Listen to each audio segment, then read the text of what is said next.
வணக்கம். வாழ்வியல் ஜோதிடம். நான் உங்கள் ஜோதிடர் ஈஸ்வர் சிவகிருஷ்ணன். ஒருவர் நமக்கு ஒரு உதவி செஞ்சிருக்கிறாரு அப்படின்னா கண்டிப்பாக நம்ம மறக்கக்கூடாது.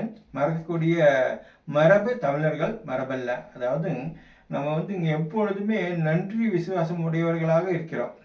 இதுவே கூட நமக்கு பலகீனமாகவும் இருக்கக்கூடியது.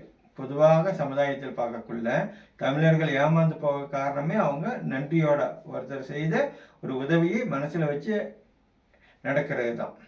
ஆனால் நம்ம தனிப்பட்ட மனிதர்கள் கண்டிப்பாக நன்றி உணர்ச்சியோடு இருக்கணும். அதனால தான் அவ்வை பாட்டி நன்றி மறவேல் அப்படின்னு சொல்லியிருக்கிறாங்க.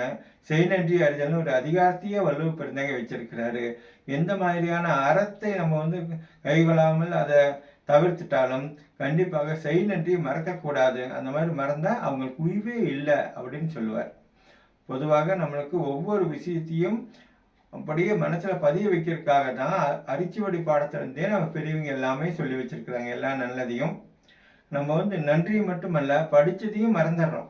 அதனால் கண்டிப்பாக நம்ம ஒருத்தர் ஒரு சின்ன உதவி செஞ்சிருந்தாலும் அதை மறக்கக்கூடாது.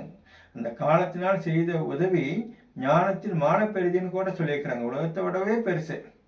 தக்க சமயத்தில் ஒருத்தரோட உதவி கிடைக்கலனாக்கா நம்மளுக்கு ஒரு நல்ல வேலை கிடைச்சிருக்காது, நல்ல ஒரு படிப்பு போய் படிக்க முடியாமல் ஆகியிருக்கும், ஒரு நல்ல தகுதியான இடத்துல வேலை இல்லாமல் போயிருக்கும், பொருளாதாரத்தில் நம்ம தடுமாறி போயிருப்போம். இதெல்லாம் ஒரு சின்ன உதவியினால் அது சரியாக இருக்கும். அதனால் கண்டிப்பாக நம்ம உதவியில் இது பெருசு இது சின்னதுன்னு ஆராய்ச்சி பண்ணி பார்த்துட்டு கலைச்சி போட்டுட்டு இருக்கக்கூடாது.